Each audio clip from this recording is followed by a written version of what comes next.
है कि शारदीय नवरात्रि के तीसरे दिन श्रद्धा भाव से मां चंद्रघंटा की उपासना करने से साधक की सभी मनोकामनाएं यथाशीघ्र पूर्ण होती हैं। साथ ही घर में सुख समृद्धि और खुशहाली आती है। अगर आप भी मां चंद्रघंटा की कृपा के भागी बनना चाहते हैं तो विधि पूर्वक मां की पूजा उपासना करें। साथ ही पूजा के समय व्रत कथा का पाठ अवश्य करें। शारदीय नवरात्रि के तीसरे दिन मां चंद्रघंटा की पूजा अर्चना की जाती है। साथ ही उनके निमित्त व्रत उपवास रखा जाता है। सनातन शास्त्रों में निहित है कि मां ममता की सागर है। उनकी महिमा निराली है। अपने भक्तों का उद्धार करती है और दुष्टों का संहार करती है। धार्मिक मत है कि शारदीय नवरात्रि के तीसरे दिन श्रद्धा भाव से मां चंद्रघंटा की उपासना करने से साधक की सभी मनोकामनाएं यथाशीघ्र पूर्ण होती हैं। साथ ही घर में सुख समृद्धि और खुशहाली आती है। अगर आप भी मां चंद्रघंटा की कृपा के भागी बनना चाहते हैं तो विधि पूर्वक मां की पूजा उपासना करें। साथ ही पूजा के समय व्रत कथा का पाठ अवश्य करें। तो आइए जानते हैं व्रत कथा। चिरकाल में महिषासुर नामक असुर का आतंक बढ़ गया था।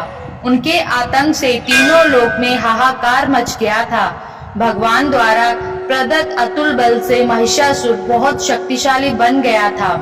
वह शक्ति का दुरुपयोग कर स्वर्ग पर अपना आधिपत्य जमाना चाह रहा था। इस प्रयास में वह लगभग सफल भी हो गया था। उस समय स्वर्ग के देवता भयभीत हो उठे। स्वयं स्वर्ग इंद्र नरेश भी चिंतित हो उठे। महिषासुर स्वर्ग का सिंहासन पाना चाहता था। उस समय सभी देवता ब्रह्मा जी के पास गए और उनसे सहायता मांगी। ब्रह्मा जी बोले, वर्तमान समय में तो महिषासुर को परास्त करना आसान नहीं है। इसके लिए हम सभी को महादेव की शरण में जाना पड़ेगा। उस समय सभी देवता सबसे पहले जगत के पालनहार भगवान विष्णु जी के पास गए और उनसे सहमति लेकर सभी महादेव के पास कैलाश पहुँचे। स्वर्ग नरेश इंद्र ने आप बीती महादेव जी को सुनाई। स्वर्ग नरेश इंद्र की बात सुन महादेव क्रोधित होकर बोले, महिषासुर अपने बल का गलत तरीके से प्रयोग कर रहा है। इसके लिए उसे अवश्य दंड मिलेगा। उस समय भगवान विष्णु और ब्रह्मा जी भी क्रोधित हो उठे और उनके क्रोध से एक तेज प्रकट हुई। यह तेज यानी ऊर्जा उनके मुख से प्रकट हुई। इसी ऊर्जा से एक देवी प्रकट हुई। उस समय भगवान शिव ने देवी माँ को अपना त्रिशूल दिया। भगवान विष्णु ने अपना सुदर्शन चक्र दिया। स्वर्ग नरेश इंद्र ने घंटा प्रदान किया। इस प्रकार सभी देवताओं ने देवी माँ को अपने अस्त्र शस्त्र दिए। तब माँ चंद्रघंटा ने त्रिदेव से अनुमति लेकर महिषासुर को युद्ध के लिए ललकारा। शास्त्रों में निहित है कि कालांतर में माँ चंद्रघंटा और महिषासुर के मध्य भीषण युद्ध हुआ।